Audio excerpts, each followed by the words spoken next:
우리 시편 89편의 말씀을 1절부터 18절 말씀까지만 읽도록 하겠습니다. 한 절씩 교독하시고 18절은 다 함께 합독하도록 하겠습니다. 제가 먼저 읽겠습니다. 내가 여호와의 인자심을 영원히 노래하며 주의 성실하심을 내 입으로 대대히 알게 하리이다. 인자심을 영원히 세우시며 주의 성실하심을 하늘에서 견고히 하시리라 하였나이다. 주께서 이르시되 나는 내가 택한 자와 언약을 맺으며 내 종 다윗에게 맹세하기를 내가 내 자손을 영원히 견고히 하며 내 왕위를 대대히 세우리라 하셨나이다. 여호와여, 주의 기이한 일을 하늘이 찬양할 것이요 주의 성실도 거룩한 자들의 모임 가운데서 찬양하리이다. 무릇 구름 위에서 능히 여호와와 비교할 자 누구며 신들 중에서 여호와와 같은 자 누구리까? 하나님은 거룩한 자의 모임 가운데서 매우 무서워할 이시오며 둘러있는 모든 자 위에 더욱 두려워할 이시니이다. 만군의 하나님이여, 주의 같이 능력 있는 이가 누구리까? 여호와여, 주의 성실하심이 주를 둘렀나이다. 주께서 바다의 파도를 다스리시며 그 파도가 일어날 때 잔잔하게 하시나이다. 주께서 라합을 죽임당한 자같이 깨뜨리시고 주의 원수를 주의 능력의 발로 드셨나이다. 하늘이 주의 것이요 땅도 주의 것이라. 세계와 그 중에 충만한 것을 주께서 건설하셨나이다. 남북을 주께서 창조하셨으니 디볼과 헤르몬이 주의 이름으로 말미암아 즐거워하나이다. 주의 팔에 능력이 있어오며 주의 손은 강하고 주의 오른손은 높이 들리우셨나이다. 공의야, 주의 보좌 기초라. 인자함과 진실함이 주 앞에 있나이다. 즐겁게 소리칠 줄 아는 백성은 복이 있나니 여호와여, 그들이 주의 얼굴 빛 안에서 다니리로다. 때문에 기뻐하며 주의 공의로 말미암아 높아지오니 주는 그들의 힘의 영광이심이라. 우리의 뿔이 주의 은총으로 높아지오리니. 우리 다 함께 합독하겠습니다. 우리의 방패는 여호와께 속하였고 우리의 왕은 이스라엘의 거룩한 이에게 속하였기 때문이니이다. 아멘. 말씀을 나누기 전에 한 가지 광고사항이 있습니다. 이 교구 윤효자 권사님이 오늘 인공 관절 수술을 하신다고 합니다. 이것을 위해서 같이 기도해 주시면 감사하겠습니다. 시편 89편 말씀을 살펴보도록 하겠습니다. 오늘 본문은 다윗 왕국의 회복을 위해서 노래하는 내용입니다. 이 시간 어떤 메시지와 은혜를 주시는지 본문을 살펴보도록 하겠습니다. 첫 번째 질문입니다. 다윗 언약은 무엇인가? 오늘 본문 표제어를 보면 에스라인 에단의 마스길이라고 되어 있습니다. 에스라인 에단이 누구인지 확실히 알 수는 없지만 학자들 중에는 다윗 시대 때 찬양을 담당했었던 에단의 후손이라고 말하기도 합니다. 그리고 마스길은 교훈이라는 뜻이죠. 지금 이 새벽에 시간 관계상 89편 전체를 다 읽지는 않았지만 오늘 본문의 내용을 보면 다윗 왕국에 큰 위기가 찾아온 것으로 보입니다. 어떤 위기가 찾아왔을까요? 오늘 89편이 기록된 배경에서 그 답을 찾을 수가 있는데요. 오늘 본문은 주전 597년 바벨론의 왕 느부갓네살이 예루살렘을 침공한 사건을 배경으로 하고 있습니다. 우리가 잘 알다시피 이때 이스라엘 나라가 힘이 없으니까 이 여호와킨 왕이 포로로 잡혀갔습니다. 그러니까 이스라엘은 바벨론에 의해서 아주 힘없이 무너지게 되었습니다. 그때 오늘 시편의 저자가 무엇을 이야기하냐면 하나님, 다윗 언약을 기억하셔서 우리를 보호해 주세요 라고 노래하고 있습니다. 그러면 이 다윗 언약이 과연 무엇일까요? 사무엘하 7장 말씀에 보면 그 내용이 기록되어 있는데 간단히 요약하면 이렇습니다. 다윗이 유다 지팡의 왕이었습니다. 그런데 사울 왕이 죽고 나서 통일 왕국을 다스렸습니다. 어느 날 다윗이 하나님의 은혜로 수많은 전쟁에서 이겼고 그리고 자신은 좋은 왕궁에서 사는데 하나님의 괴는 휘장 안에 있으니까 이게 참 마음에 걸렸던 것 같아요. 그래서 하나님의 괴를 옮길 성전을 건축하려는 그런 계획을 세웁니다. 그런데 하나님이 어떻게 하셨죠? 그것을 거절하셨습니다. 그리고 다윗 후손이 성전을 짓게 될 것이다 라고 말씀해 주셨습니다. 그리고요, 그때 하나님께서 다윗에게 주셨던 약속의 말씀이 있습니다. 그게 사무엘하 7장 16절의 말씀인데요, 제가 읽어드리겠습니다. 내 집과 내 나라가 내 앞에서 영원히 보존되고 내 왕위가 영원히 견고하리라 하셨다 하라. 아멘. 이렇게 요약해 볼 수 있을 것 같습니다. 그러니까 다윗의 집과 나라가 하나님 앞에서 영원히 보존될 것이다. 그리고 다윗 왕위가 영원히 견고할 것이다. 이렇게 말씀을 하고 있습니다. 실제로 다윗의 나라가, 이 왕위가 견고히 된 것은요, 다윗의 후손으로 오신 예수 그리스도를 통해서 이루어졌죠. 이것이 하나님께서 다윗과 맺은 다윗 언약입니다. 너무나 중요한 것인데요, 그러므로 다윗 언약은 다윗의 나라와 왕위가 영원히 견고하게 될 것이란 하나님의 약속입니다. 자, 그러면 두 번째 질문인데요, 이 시편 저자의 노래에서 무엇을 발견할 수 있는가? 이스라엘이 이렇게 바벨론에 의해서 휘둘리고 있을 때 시편의 저자가 어떤 노래를 했는지 한번 보시기 바랍니다. 자, 우리 1절을 다시 한번 제가 읽겠습니다. 내가 여호와의 인자하심을 영원히 노래하며 주의 성실하심을 내 입으로 대대에 알게 하리이다. 아멘. 이 저자의 이 노래를 보니까요, 하나님에 대해서 두 가지를 노래하고 있습니다. 첫 번째는 하나님의 인자하심, 두 번째는 하나님의 성실하심, 이 두 가지를 노래하고 있습니다. 그런데 앞에서 설명해 드린 것처럼 지금 이 이스라엘이 지금 온전하지 못한 상황입니다.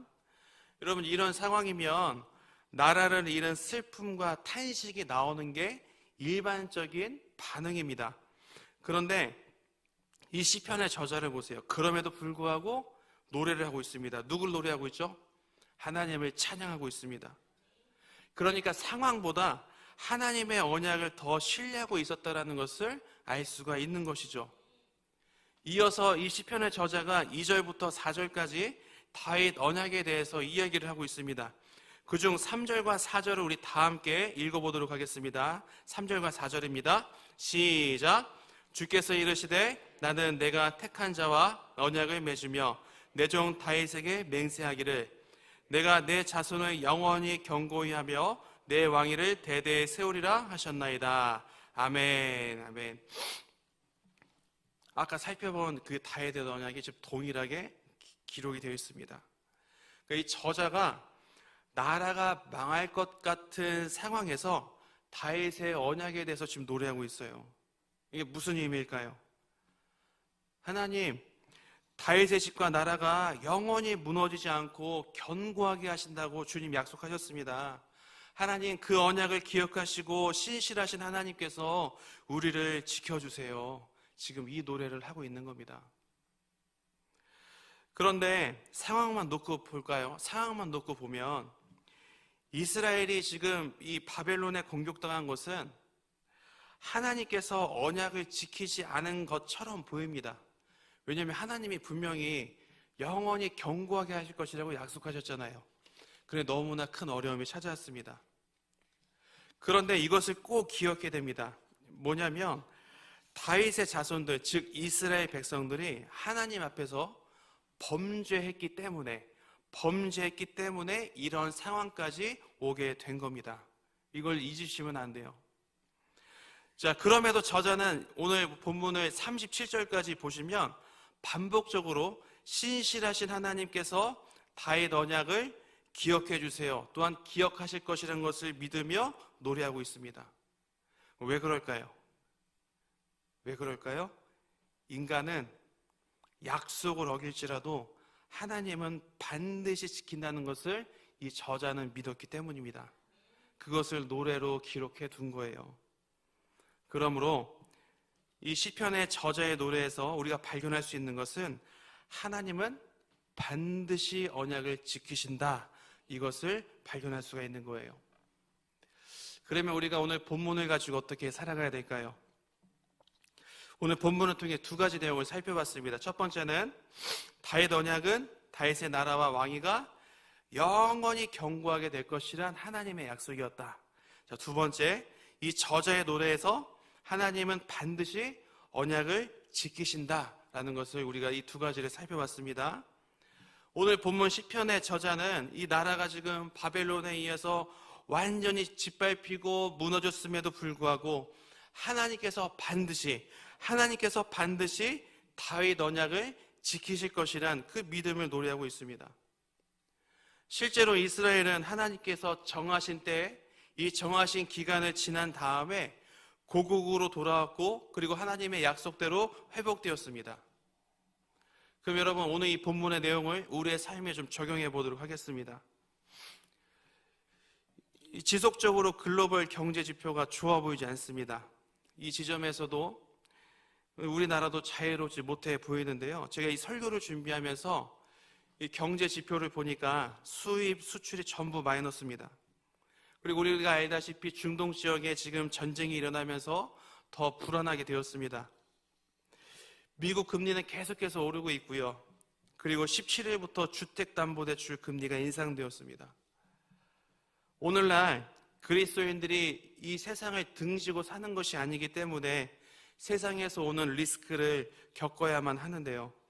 앞으로 우리가 살아갈 세상은 더 어려워질 것입니다. 이미 수많은 그리스도인들이 시험에 들거나 믿음의 길을 이탈한 사람들도 있습니다. 이 자리에 계신 우리 성도님들 가운데 지금 남들에게 말하지 못하는 수만 가지 여러 가지 문제들 때문에 그 문제들을 경험하고 있지만 괜찮은 것처럼 보이기 위해 부단히 애를 쓰는 분들도 있을 거라고 생각을 합니다. 어떻게 보면 우리의 인생은 지금 꺼져가는 등불처럼 아주 매우 위태로워 보입니다.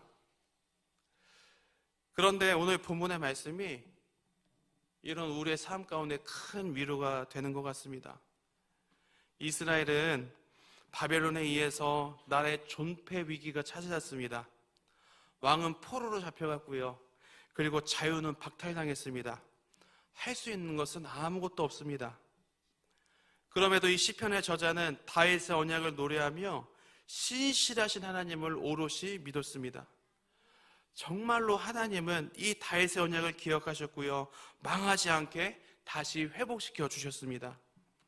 여러분, 이것이 바로 언약 백성들이 누릴 수 있는 하나님의 은혜입니다. 우리의 인생이 꺼져가는 등불처럼 보일지라도 여러분, 절대 이 상황에 함몰되지 않기를 소망합니다. 왜냐하면 저와 여러분들도, 우리 모두는 하나님의 언약 백성이기 때문입니다. 비록 이 땅에서 우리의 삶이 힘들고요, 아플 수도 있습니다. 그러나 절대 망하지 않습니다. 왜요? 우리 그리스도인들은 하나님의 언약 백성이기 때문입니다. 여러분, 하나님께서는 우리 언약 백성들을 위해서 약속의 말씀을 주셨어요. 이사야 42장 3절의 말씀인데 제가 읽어드리겠습니다. 상한 갈대를 꺾지 아니하며 꺼져가는 등불을 끄지 아니하고 진실로 정의를 시행할 것이며. 아멘. 언약 백성들을 향한 하나님의 약속입니다. 여러분, 이 하나님의 약속이 다윗 왕국을 통해 정말로 실현시켜 주셨습니다. 여러분, 아무리 큰 문제가 우리를 향해 덤벼들어도 하나님의 백성을 끊어내려고 할지라도 누구도 흔들 수 없다고 주님은 선언하셨습니다. 여러분, 우리의 인생이 세상의 파도에 요동치고 고대도 아무도 우리를 흔들 수 없습니다. 왜요? 우리도 다윗처럼 하나님의 언약 백성이기 때문입니다.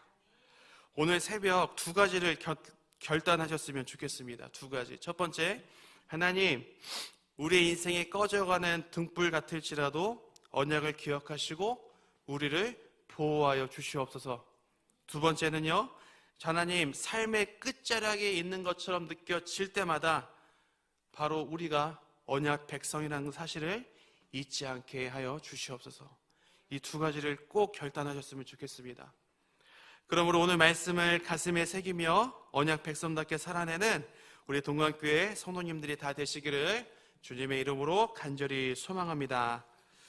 우리 시간 다 함께 기도의 자리에 나아가도록 하겠습니다. 먼저 말씀을 가지고 나아가도록 하겠습니다. 아까 말씀드렸던 두 가지 결단 가지고 주님께 기도의 자리에 나가시고요. 두 번째, 교회를 위해서 기도하겠습니다. 목장교회를 위해서, 우리 또한 수능을 준비하는 자녀들을 위해서, 그리고 이교구 유은효자 권사님의 수술을 위해서 기도해 주시기 바랍니다. 마지막으로 나라와 민족과 그리고 개인의 기도 제목 가지고 주님께 나가도록 하겠습니다. 우리 다 함께 주여 3번 부르시고 통성으로 기도하도록 하겠습니다.